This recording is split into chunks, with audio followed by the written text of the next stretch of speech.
does not take a material birth, since he is the original reality, a fact clearly indicated here by the word adya, original.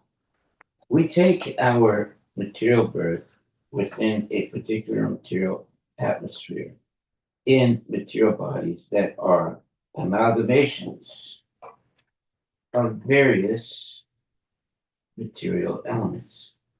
Since Lord Krishna existed long before the creation of any material atmosphere or element, there is no question of material birth for his transcendental body.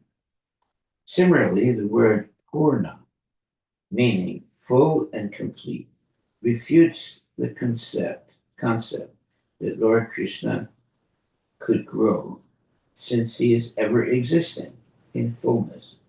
When one material body becomes mature, one can no longer enjoy as in youth. But the words ajastra sukla, enjoying obstructed happiness, unobstructed, enjoying unobstructed happiness, indicate that Lord Krishna's body never reaches so-called middle age, since it is always full of spiritual youthful bliss. The word akshara, which means undiminishing, refutes the possibility that Lord Krishna's body grows old or declines. And the word amrita, immortal, negates the possibility of death. In other words, Lord Krishna's transcendental body is free from the transformations of the material bodies. The Lord does, however, create innumerable worlds and expand himself and as innumerable living entities. But the Lord's so-called reproduction is completely spiritual and does not take place at a certain phase of bodily existence. Rather, it constitutes the Lord's eternal proclivity to expand his spiritual bliss and glories. Very nice. As the Lord states in Shruti Purvam Evaham Ihasam, I alone existed in the beginning. Therefore, here the Lord is called Purusha Purana, the primeval enjoyer.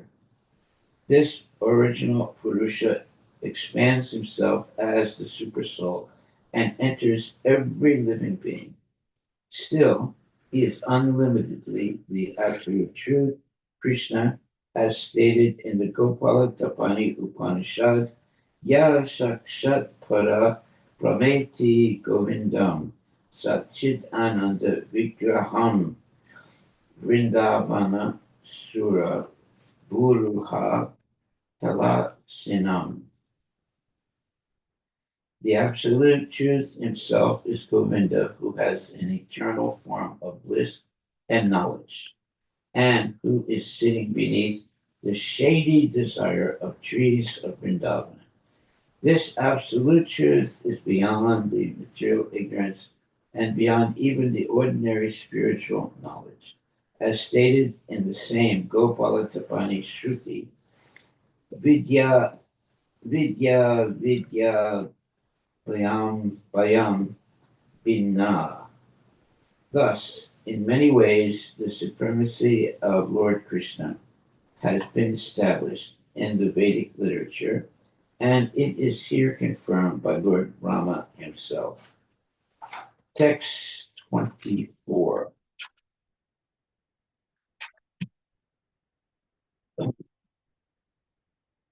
Those who have received the clear vision of knowledge from the sun-like spiritual master can see you in this way as the very soul of all souls, the super soul of everyone's own self.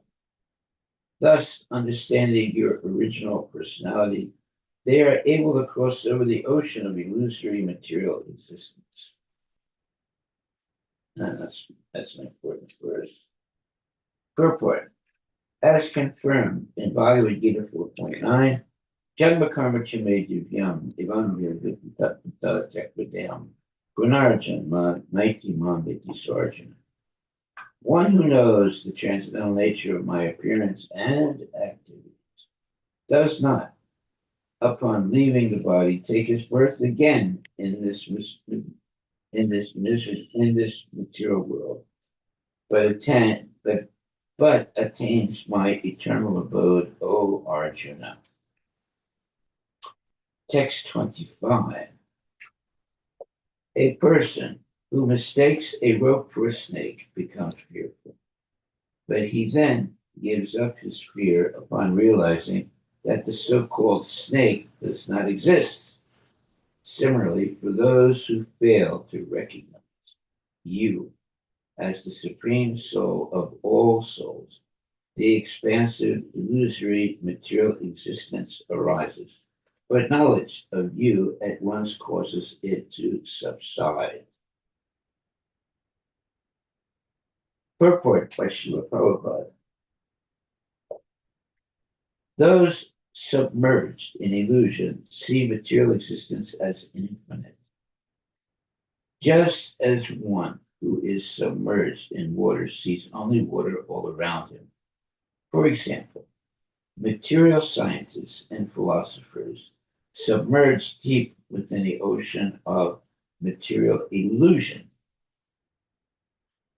imagine that material nature extends infinitely in all directions.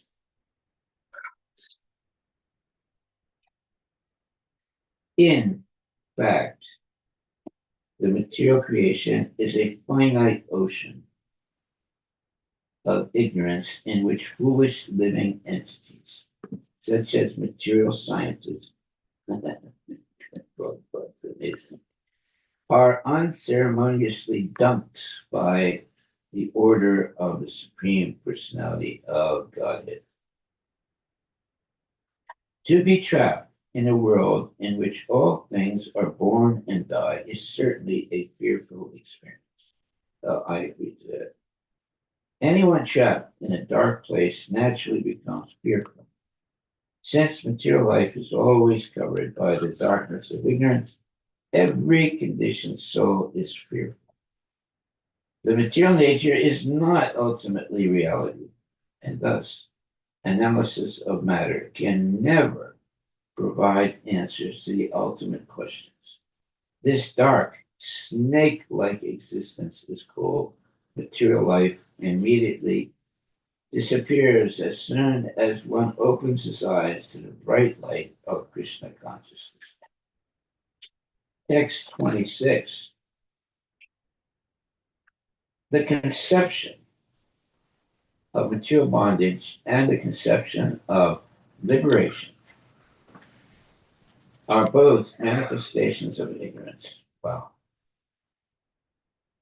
The conception of material bondage and the conception of liberation are both manifestations of ignorance. Being outside the scope of true knowledge, they cease to exist when one correctly understands that the pure spirit soul is distinct from matter and always fully conscious. At that time, bondage and liberation no longer have any significance, just as day and night have no significance from the perspective of the sun. Purport by Srila Prabhupada. Material bondage is illusion because the living entity actually has no real relationship with the material world. Because of false ego, the conditioned soul identifies himself with matter. Therefore, so-called liberation is simply the giving up of an illusion rather than release from actual bondage. Yet, even if we think that the suffering of material illusion is real, and that liberation is thus a meaningful release from suffering. The mere absence of material existence is still insignificant compared to the achievement of factual spiritual life, which is the positive eternal reality opposed to the negative illusion of material life. Ultimately, Krishna consciousness is pure love of Godhead. It's the only significant, meaningful, and permanent status for every living entity. Since the darkness of night is caused by the absence of the sun, one would not experience night within the sun itself, nor would one experience individual days separated by nights. Similarly, within the pure living entity, there is no material darkness, and thus no experience of liberation from such darkness. When the conditioned soul comes to this platform of pure consciousness, he becomes fit to associate with the Supreme Pure, the personality of Godhead himself, in the Lord's own abode. Text 27. Just see the foolishness of those ignorant persons who consider you, meaning Krishna, to be some separated manifestation of illusion, and who consider the self, which is actually you, to be something else, the material body. Such fools conclude that the Supreme Soul is to be searched for somewhere outside your Supreme Personality. Now they're looking in the wrong place. Purport. Lord Brahma is amazed at the gross ignorance of conditioned souls, who consider Lord Krishna's supreme spiritual body to be material. Ignorance of the spiritual form of the Lord, such persons also consider their own material bodies to be the self, and therefore they conclude that spiritual reality is to be found somewhere beyond the Supreme Personality of Lord Krishna. That is wrong. Sometimes such fools consider Lord Krishna to be one of many individual souls who together constitute a single impersonal spiritual entity. Okay, that's wrong also. Unfortunately, such speculators are not inclined to hear from the Lord himself or from the Lord's authorized representatives, such as Lord Brahma, because they whimsically speculate on the nature of the Supreme. Their ultimate result is confusion and ignorance, which they euphemistically describe as the mystery of life. Yeah, when they don't have proper knowledge, everything is a mystery. Text 28. O unlimited Lord, the saintly devotees seek you out within their own bodies by rejecting everything separate from you. Indeed, how can discriminating persons appreciate the real nature of a rope lying before them until they refute the illusion that it is a snake?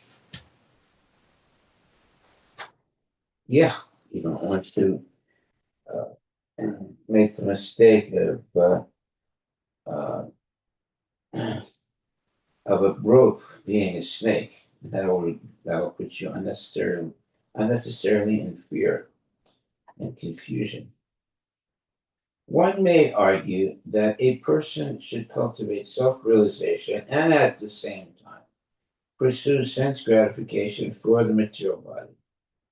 This proposition is herein refuted by the example of misidentifying a rope as a snake.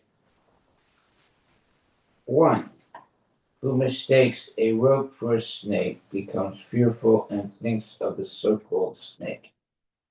But upon discovering that the so-called snake is actually a rope, he experiences a different emotion, relief, and can then ignore the rope.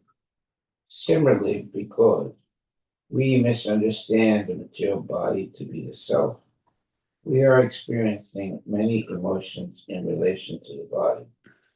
Upon discovering, however, that the body is simply a bag of material chemicals, we carefully note how this illusion was created and then lose and then lose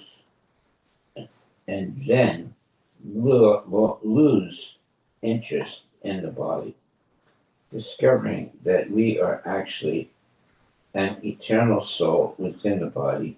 We naturally focus our attention on that real self, Haribo. Those who are saintly and wise always cultivate Krishna consciousness, spiritual knowledge, having transcended the foolish misidentification of the body as the self. Such Krishna conscious persons go on to realize the supreme personality of Godhead who dwells within the material body as the supersoul, the witness and guide of every living entity. Realization of the supersoul and the individual soul is so pleasing and satisfying that a self realized person automatically gives up everything irrelevant to his spiritual advancement. Text 29. My Lord, if one is favored by even a slight trace of the mercy of your lotus feet, he can understand the greatness of your personality. But those who speculate to understand the Supreme Personality of Godhead are unable to know you, even though they continue to study the Vedas for many years. Purport by Its Divine Grace, A.C. Bhaktivedanta Swami Prabhupada. This translation is quoted from Srila Prabhupada's Chaitanya Charitamrita Madhya Lila, Chapter 6, Text 84.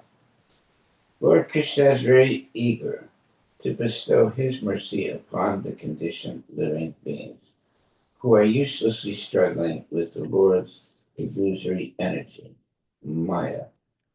The conditioned soul struggles for happiness and through sense gratification and for knowledge through mental speculation.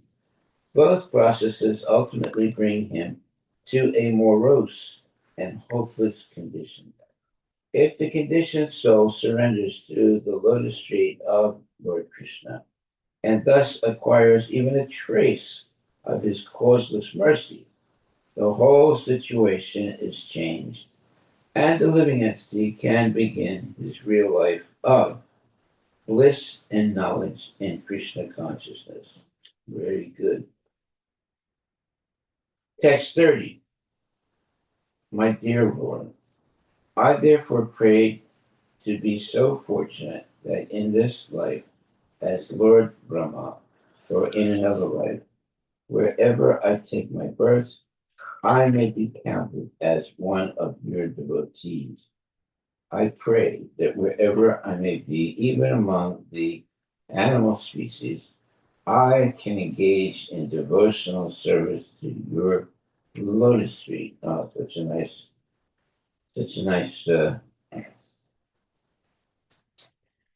um, such a nice statement. Text 31.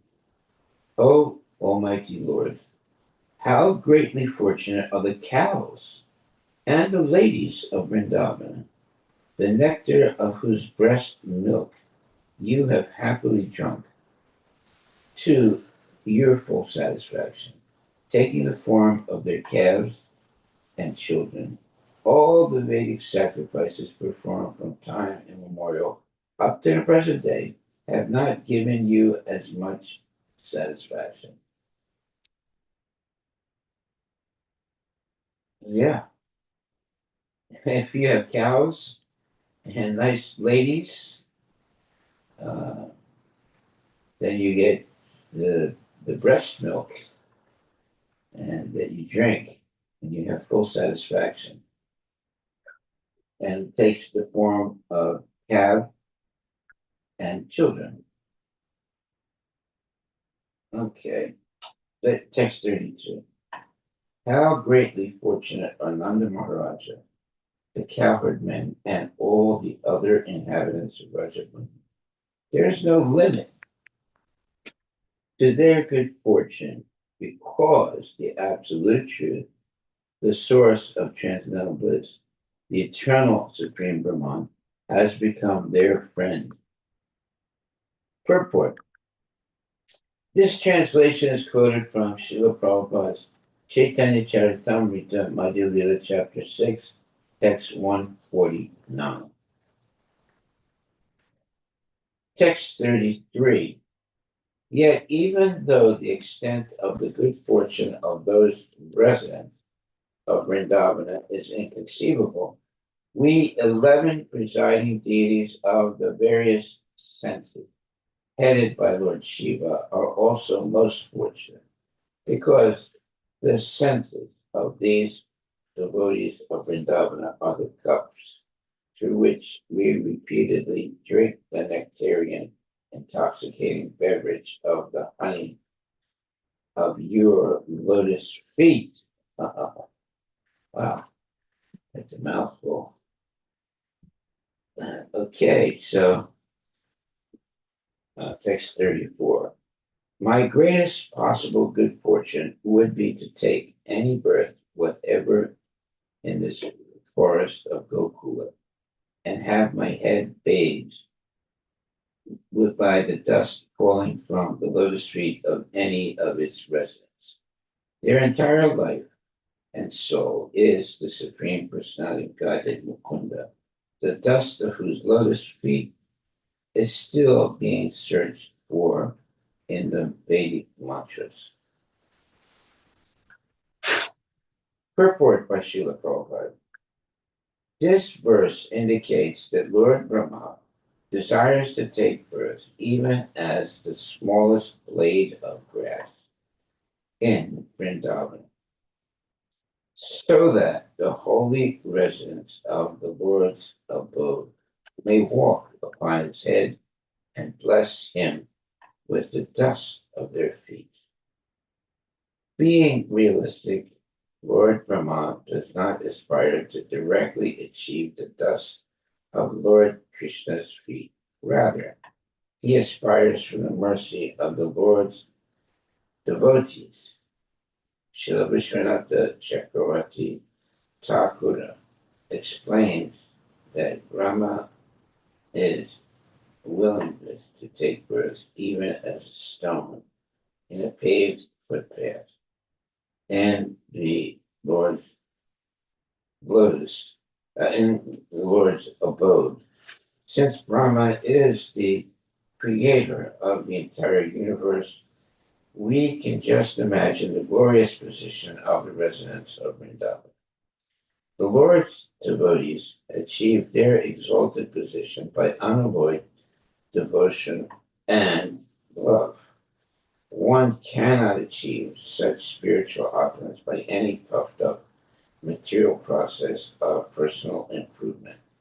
In Krishna, the Supreme Personality of Godhead, Srila Prabhupada reveals the mind of Brahma as follows. But if I am not fortunate as to take birth within the forest of Vrindavana, I beg to be allowed to take birth outside the immediate area of Vrindavana, so that when the devotees go out, they will walk over me. Even that would be a great fortune for me. I am just aspiring for a birth in which I will be smeared by the dust of the devotees' feet. Wow, such a nice statement that is. Text 35. My mind becomes bewildered, just trying to think of what reward other than you could be found anywhere. You are the embodiment of all benedictions which you bestow upon these residents of the Calvary community of Vrindavan. You have already arranged to give yourself to Putana and her family members in exchange for her disguising herself as a devotee. So, what is left for you to give these devotees of Vrindavan, whose homes, wealth, friends, dear relations, bodies, children, and very lives and hearts are all dedicated only to you? That's a beautiful statement. Beautiful statement. So that's the statement of devotees who are genuinely surrendered to the Lord. Text 36. My dear Lord Krishna, until people become your devotees, their material attachments and desires remain thieves.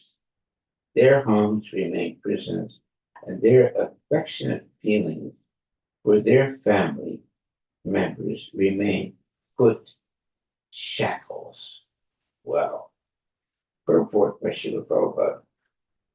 Apparently, the residents of Vrindavan, the abode of Lord Krishna, are simple householders engaged in ordinary affairs, just as herding cows, cooking, rearing children, and performing religious ceremonies.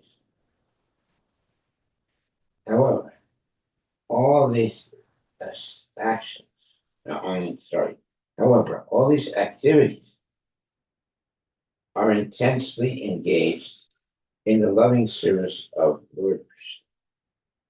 The residents of Vrindavana perform all activities in pure Krishna consciousness and thus exist on the most exalted platform of liberated life. Otherwise, the same activities performed without Krishna consciousness constitute ordinary bondage to the material world. Thus, one should not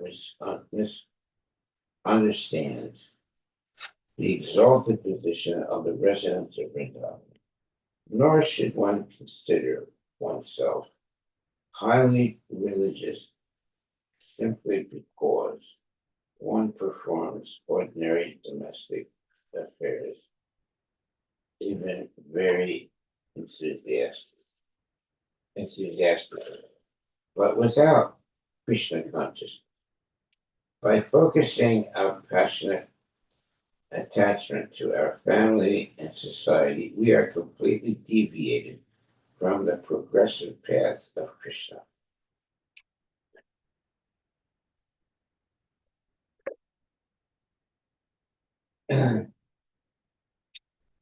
we are completely deviated from the progressive path of Krishna consciousness. Conversely, if we engage our family in the loving service of the Lord, our endeavors to maintain our family become part and parcel of our progressive spiritual duties. There it is. In conclusion, by studying the extraordinary status of the residents of Vrindavan, we can see that the essential quality of their lives is pure Krishna consciousness. The rendering of loving service to the Lord without a trace of material desire or mental speculation. Such loving service to the original personality of Godhead immediately creates the atmosphere of Sri Vrindavana Dhamma, the kingdom of God. Okay, wonderful statement. Text 37. My dear Master, Although you have nothing to do with material existence, you come to this earth and imitate material life just to expand the varieties of ecstatic enjoyment for your surrendered devotees. Purport by Srila Prabhupada. Srila Vishwanatha Chakravarti Thakur points out that just as a lamp does not seem to shine as brightly as sunlight, as it does in the shade, or as a diamond does not seem as brilliant as a silver platter, as it does on a plate of blue glass. The Lord's pastimes as Govinda do not seem as amazing in the transcendental abode of Vaikuntha as they do within the material realm of Maya. Lord Krishna comes to the earth and acts toward his pure devotees exactly like a devoted son, boyfriend, husband, father, friend, and so on. And within the darkness of material existence, these brilliant liberated pastimes give unlimited ecstasy to the surrendered devotees of the Lord. In his Krishna, the Supreme Personality of Godhead, Srila Prabhupada quotes Lord Brahma as follows: I can also understand that your appearance as a small cowherd boy, a child of the cowherd man, is not at all a material activity. You are so much obliged by their affection that you are here to enthuse them with more loving service by your transcendental patience.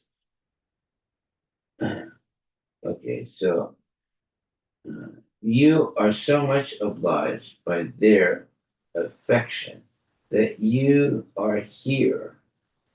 You are here to enthuse them with more loving service by your transcendental patience. Very good. Text 38. There are people who say, I know everything about Krishna. Let them think that way. As far as I am concerned, I do not wish to speak very much about this matter. Oh, my Lord, let me say this much. As far as your opulences are concerned, they are all beyond the reach of my mind, body, and words. Amen. That's a factual. Purport. This translation is quoted from Srila Prabhupada's Chaitanya Charitamrita Madhya Lila, chapter 21, text 27. Text 39. My dear Krishna, I now humbly request permission to leave. Actually, you are the knower and seer of all things. Indeed, you are the Lord of all the universes. And yet, I offer this pleasure universe. I offer this one universe unto you. Purport by Srila Prabhupada. In his Krishna, the Supreme Personality of Godhead, Srila Prabhupada has quoted Lord Brahma as follows: My dear Lord, although you are the Supreme Lord of all creation, I sometimes falsely think that I am the master of this universe. I may be master of this universe, but there are innumerable universes, and there are also innumerable Brahmas who preside over these universes. But actually, you are the master of all of them.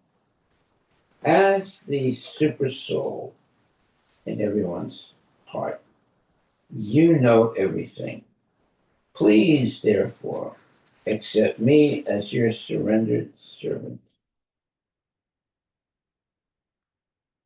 I hope that you will excuse me for disturbing you in your pastimes with your friends and calves.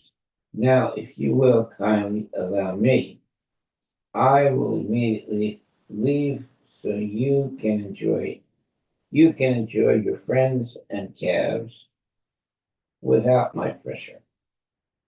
The words Sarvam Tvam Vesti Sarva Vikare are very announcer.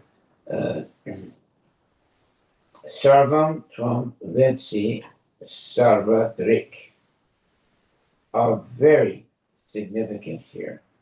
Lord Krishna knows everything and sees everything. And therefore, Lord Brahma did not need to remain in Vrindavana to maintain his personal loving contact with the Lord. In fact, as the creator of the universe, Lord Brahma was somewhat out of place in the simple, blissful atmosphere of Vrindavana, where Lord Krishna was exhibiting his supreme opulences in herding cows, enjoying picnics, playing games, and so on. I think we're finished. What time is it? No, no. You Okay. will still have 10 more. Upon seeing the intense love the residents of Vrindavan had for Lord Krishna, Brahma felt unqualified to remain there. He was not eager to give up the Lord's association, but he felt it better to return to his personal devotional service in Brahmaloka. Somewhat embarrassed and unhappy over his foolish attempt at bewildering the Lord, Brahma preferred to resume his transcendental loving service rather than try to enjoy the Lord's presence. Text 40. My dear Krishna, you bestow happiness upon the lotus-like Vrishni dynasty and expand the great oceans consisting of the earth, the demigods, the brahmanas, and the cows. You dispel the dense darkness of irreligion and oppose the demons who have appeared in this on this earth. O Supreme Personality of Godhead, as long as the Lord is, uh, sorry, as long as this universe exists, and as long as the sun shines, I will offer my obeisances unto you. Oh, so that's very good. Purport. According to Srila Sanatana Goswami, Lord Brahma is here engaged in the ecstasy of Nama Sankirtana, glorifying various holy names of Lord Krishna that indicate his variegated pastime.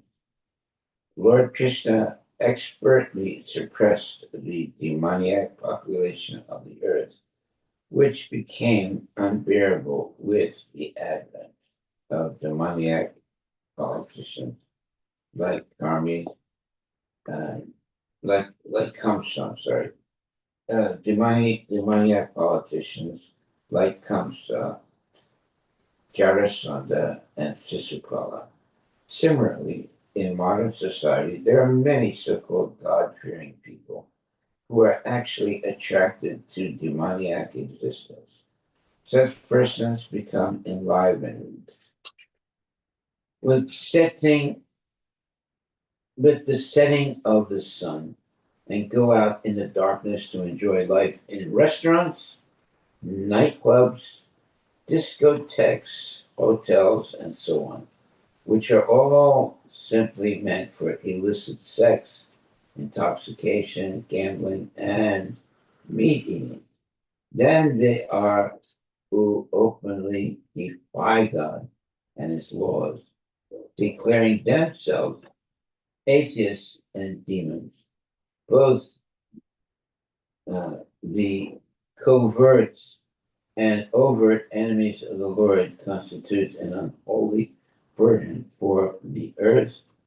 The Lord's Krishna descends upon to expertly remove this burden. Here, Lord Krishna, here, Lord Brahma indirectly states that Lord Krishna should remove Brahma's own subtle atheism, which had led him to try to exert illusory power over Lord Krishna. According to Srila Vishwanatha Chakravarti Thakur, Lord Brahma, in his shame, felt himself to be like a Brahma Rakshasa, whoa, from Satyaloka, who had come to the earth to disturb Lord Krishna and his intimate friends and calves. Brahma is lamenting that although Lord Krishna is most exalted, the Lord of all lords, because he had appeared before Lord Brahma in such a simple and innocent feature, decorated with a stick, a conch shell, organ ornaments, red clay, a peacock feather, and so on, and sport with Lord Krishna, boyfriend, and sporting with his cowherd boyfriends. Brahma dared to challenge him concerning Brahma's prayers, of which this verse is the conclusion. Srila Vishwanath Chakravarti Thakur states, "May these prayers of Brahma, which take away all doubt and broadcast all the definitive conclusions of devotional service, become the expert craftsmanship of the foundation of my consciousness." Wow. Harivilas. Text 41. Although Lord Brahma had prayed to take birth as a blade of grass in Vrindavan, or even in the arena of surrounding Vrindavan, Lord Krishna, by his silent response to Brahma's prayers, indicated that Brahma should return to his own abode. First, Brahma had to complete his personal devotional service of universal creation. Then he could come. Then he could come to Vrindavana and get the mercy of the inhabitants there. In other words, a devotee should always be attentive to executing his personal devotional service properly. This is more important than trying to live in the material world or the material abode. Yeah. Text 42. After granting his son Brahma permission to leave, Supreme Personality of Godhead took the calves who were still there. Who were still where they had been a year earlier, and brought them to the riverbank where he had been taking his meal every day. And where he had been taking his meal, and where his cowherd boyfriends where his cowherd boyfriends remained just as before. Purport by Srila Prabhupada. The word Swabhavan to his own son indicates that Lord Krishna forgave the offense of Brahma had committed and treated him with affection as his son. It is stated in this verse that the original cowherd boy and calf were situated just as before, near the bank of the Yamuna River and in the forest, respectively. Previously, the calves had disappeared within the forest, and Lord Krishna had gone to search for them. Not finding them, the Lord had returned to the riverbank to discuss the situation with his herd boyfriend. But they had also disappeared. Now the cows were once again in the forest, and the boyfriends again on the bank of the river, ready to take their lunch.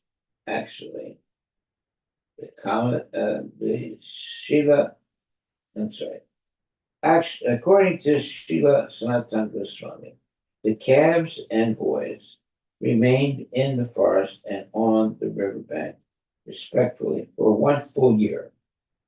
Lord Brahma did not actually take them away to another place, but the Lord's omnipotent, illusory energy, the gopis and other residents of Vrindavana did not notice the calves and boys. Did not notice the calves and boys, nor did the calves and boys notice the passing of a year's time or feel any hunger, cold, or thirst.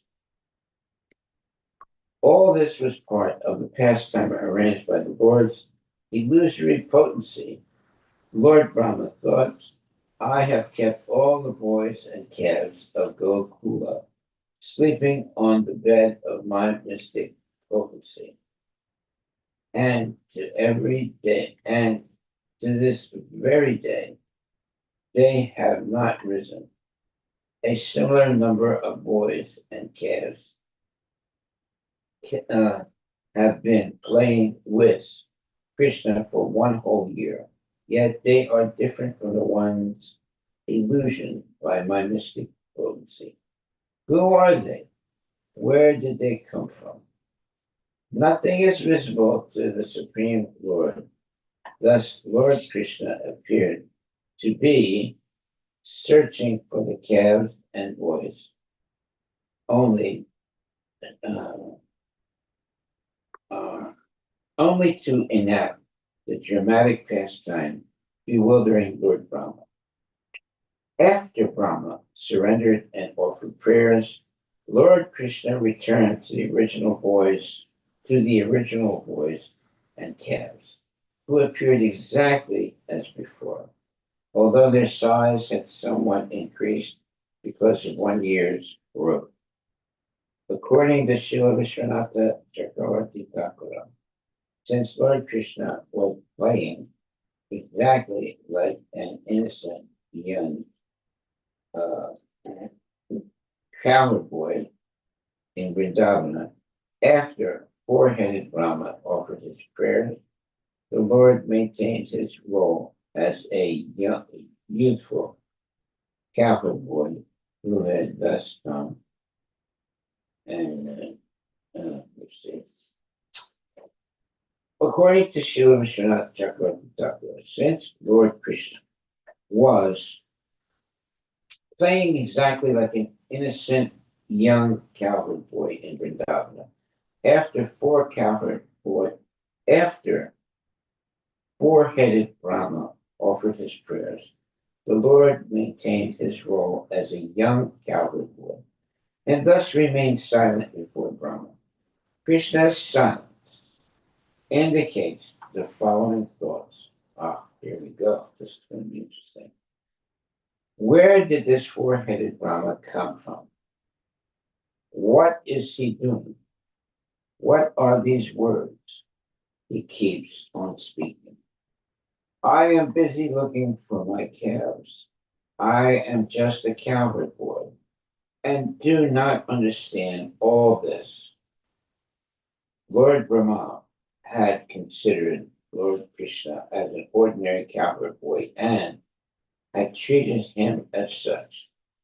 After accepting Brahma's prayers, Krishna continued, to play as a cowherd boy, and thus did not answer the four-headed Brahma.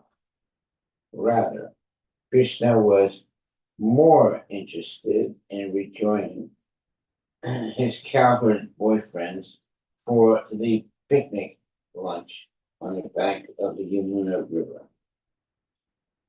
Okay, text 43. I think we finished. Yeah, we finished, right? Yeah, just about 7:32. Yeah, I think we'll stop right there. Are there any questions or comments?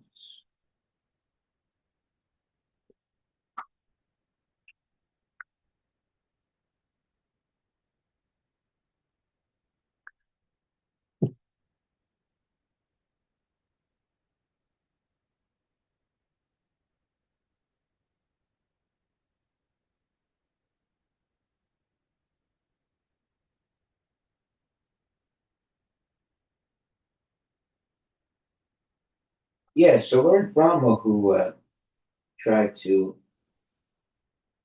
uh, take the cows and calves away from Vrindavan, he learned his lesson.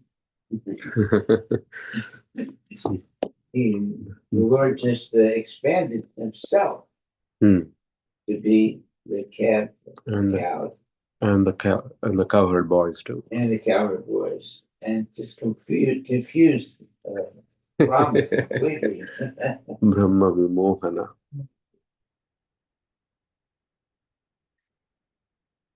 Yeah, don't try and fool Brahma. He won't be able to do it. Krishna.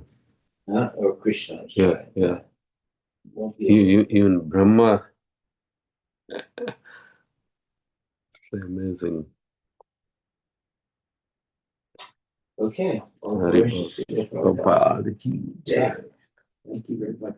Hare Krishna. Hare Ram.